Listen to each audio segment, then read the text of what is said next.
എട്ടാം തവണ അയ്യപ്പനെ ദർശിക്കാനായി ഹിന്നസ് പക്രു ശബരിമലയിലെത്തി. 18-ാം പടി ചവിട്ടിയാണ് പക്രു സന്നിധാനത്ത് എത്തിയത്. സുഗമമായി അയ്യപ്പനെ 2 നേരം തൊഴാൻ കഴിഞ്ഞതിൽ സന്തോഷമുണ്ടെന്ന് പ്രിയ നടൻ പറഞ്ഞു. സ്വാമി ശരണം. ഞാൻ ഇന്നലെ വൈകുന്നേരം സന്നിധാനത്തെത്തി, തൊഴുതു. ഇവിടെ തന്നെ താമസിച്ച് രാവിലെ തൊഴുതു. ഇത്തവണത്തെ ക്രമീകരണങ്ങളിലെല്ലാം വളരെ സംതൃപ്തനാണ്. കാരണം ഞാൻ ഒരു 8 തവണയിലധികം ഇവിടെ എത്തിയിട്ടുണ്ട്.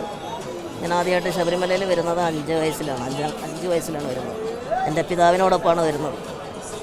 അത് കഴിഞ്ഞതിന് ശേഷം ഉള്ള ഓരോ ശബരിമല ദർശനവും ഓരോ അനുഭവങ്ങളായിരുന്നു. ഇത്തവണയിൽ മറിച്ചല്ല, പ്രത്യേക ഒരു വലിയ സ്വീകരണം തന്നെ സന്നിധാനത്ത് കിട്ടി, സ്നേഹം കിട്ടി.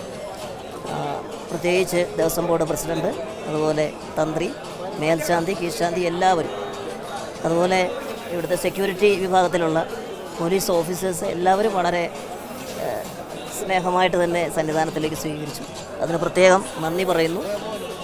ഇത്തവണത്തെ ക്രമീകരണങ്ങൾ വളരെ മികച്ചതായിട്ട് എനിക്ക് തോന്നിയിട്ടുണ്ട്. കാരണം ഇതിനോടകം തന്നെ ഒരു വലിയ ഭക്തജന തിരക്ക് സന്നിധാനത്തിലുണ്ട്. വരുന്ന ഭക്തജനങ്ങൾക്കെല്ലാം തന്നെ ഭംഗിയായിട്ട് തൊഴാനും നല്ല ദർശനം കിട്ടാനും സാധിച്ചിട്ടുണ്ടെന്നാണ് ഞാൻ മനസ്സിലാക്കുന്നത്. കാരണം ദർശനം കഴിഞ്ഞ് മടങ്ങുന്നവർ പലരോടും ചോദിച്ചപ്പോൾ വളരെ നല്ല സന്തോഷത്തിലാണ് അവരെല്ലാവരും തന്നെ. ഇനി തിരക്ക് കൂടുമ്പോൾ എങ്ങനെയാണെന്ന് അറിയില്ല, എന്നാൽ പോലും ഇതുവരെയും വളരെ നല്ല രീതിയിലാണ്. അതുപോലെ തന്നെ പ്ലാസ്റ്റിക് വിമുക്തമാണ് ഇത്തവണത്തെ മണ്ഡലകാലം.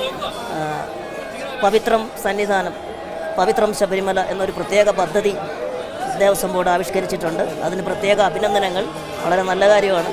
എന്തായാലും ശബരിമലയിലേക്ക് വരുന്ന ഭക്തജനങ്ങൾ ഇരുമുടിക്കെട്ടിൽ കഴിയുന്നതും പ്ലാസ്റ്റിക് ഒഴിവാക്കാനുള്ളൊരു നിർദ്ദേശം പറയണമെന്ന് എന്നോട് പറഞ്ഞിട്ടുണ്ട്. തീർച്ചയായും എല്ലാവരും അത് സ്നേഹപൂർവ്വം അനുസരിക്കും എന്ന് വിശ്വസിക്കുന്നു. എല്ലാവർക്കും നല്ലൊരു മണ്ഡലകാലം ആശംസിക്കുന്നു. സ്വാമി ശരണം. 9 മലയാളം ന്യൂസ്, ശബരിമല.